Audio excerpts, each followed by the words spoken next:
Hello friends, welcome to my Mousumi kitchen. Mousumi কিচেনে তোমাদের সবাইকে জানাই স্বাগতম। আজকে আমি নিয়ে আসলাম ডালিয়া। ডালিয়াটা কীভাবে বানাতে হয় রেসিপিটা পুরো দেখে নাও। ডালিয়াটাকে এইভাবে থাকে ডালিয়াটা। এখন এটাকে খুলে নেব। খুলে নিলাম। 1 কাপ নিয়ে নিচ্ছি ডালিয়া। 1 কাপ ডালিয়া নিয়ে নিলাম। তারপরে নিয়ে নিব আধা কাপ মসুরের ডাল। এখন এগুলোকে ভালো করে পরিষ্কার করে ধুয়ে নেব। 3বার 4বার করে ধুয়ে নেব।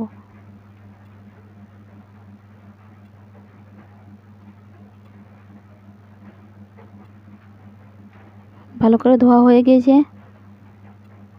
এখন একটা পাত্রতে পরিমাণ মতন জল দিয়ে বসিয়ে দিলাম।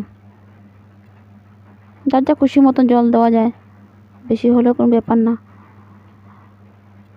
তারপরে কারকুল, আলু, অন্য সবজিও দেওয়া যায়। আমি কারকুল আলু দিলাম আর 2টা কাঁচা লঙ্কা দিয়ে ছেড়ে দিলাম।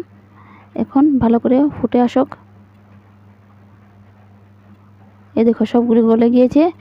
এখন দিয়ে দেবো হলুদের গুঁড়ো 1 চিমটি, জিরের গুঁড়ো 1 চিমটি, স্বাদ অনুযায়ী নুন সব দিয়ে দিলাম। ভালো করে ঘেটে নেব। নাড়াচাড়া করে নিয়ে ভালো করে ফুটে আসলেই সিদ্ধ তো হয়ে গিয়েছে। তারপরে সম্বাস দিয়ে দেব। এখন কড়াইয়ের মধ্যে তেল দিয়ে কড়াই বসিয়ে দেব। তেলটা গরম হয়ে গেছে। একটা শুকনো লঙ্কা দিয়ে দিলাম।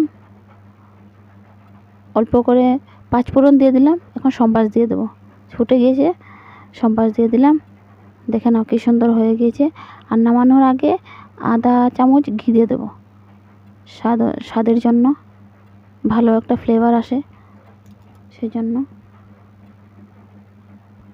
এই যে ভালো করে ফুটা হয়ে গিয়েছে। এখন নামিয়ে নেব। দেখে নাও কিভাবে হয়েছে।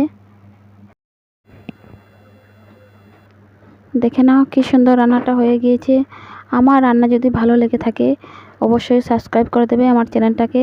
আরও নতুন রান্না দেখাবো, কীভাবে রান্না করতে হয়। সুন্দর রান্না দেখাবে, আরও আসবে। আজকের জন্য বিদায় নিচ্ছি। Thank you, by.